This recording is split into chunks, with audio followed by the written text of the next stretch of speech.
Semenjak corona, saya menjalani hidup di Jepara.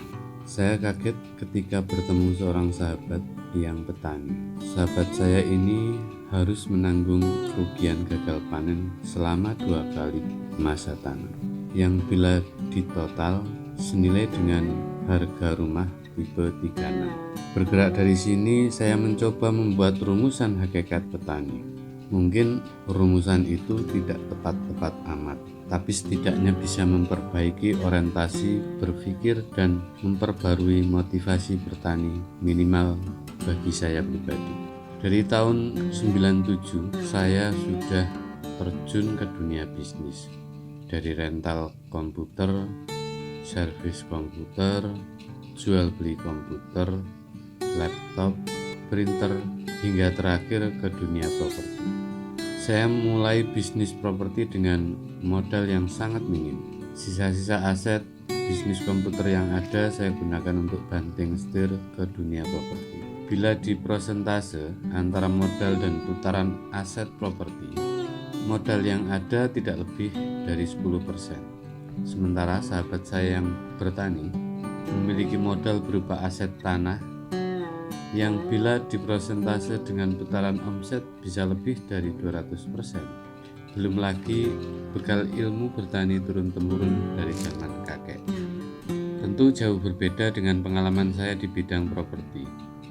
Modal pas-pasan, ilmu yang juga lebih banyak dari googling dan ngintip-ngintip ilmunya teman-teman yang didapat dari seminar berbayar.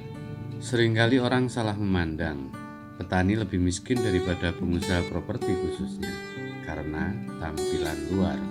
Petani berpenampilan dekil, kumal, kendaraannya motor butut yang sering bawa ronjot atau karung untuk angkut pupuk atau rumput.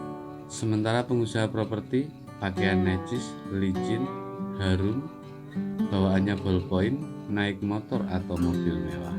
Yang sebenarnya inilah cermin dunia kepalsuan dan apa adanya. Pengusaha properti berpenampilan seperti itu karena tuntutan keadaan, dalihnya. Yang sebenarnya untuk membangun image sebagai orang yang punya uang, maka dilakukan kamuflase atau kepalsuan. Pakaian necis yang seringkali juga ditambahkan branded terkenal, kendaraan yang mewah meski harus hutang leasing atau kredit, kontrak rumah atau kantor bonafit, semua itu dilakukan agar dengan mudah beli tanah ke pemilik lahan atau petani dengan DP seringan-ringannya. Kenapa DP rendah? Karena yang sebenarnya tidak punya uang kalau harus tunai. Sementara petani apa adanya, berpakaian sesuai kebutuhan sehari-hari. Ketika ke sawah atau ke kebun, ia tentu akan penuh lumpur dan tanah. Tidak perlu membangun kepalsuan apapun. Ironis tentunya. Berpuluh tahun kepalsuan itu dibangun demi menakuti petani, agar petani tidak sadar bahwa dialah orang kaya sesungguhnya.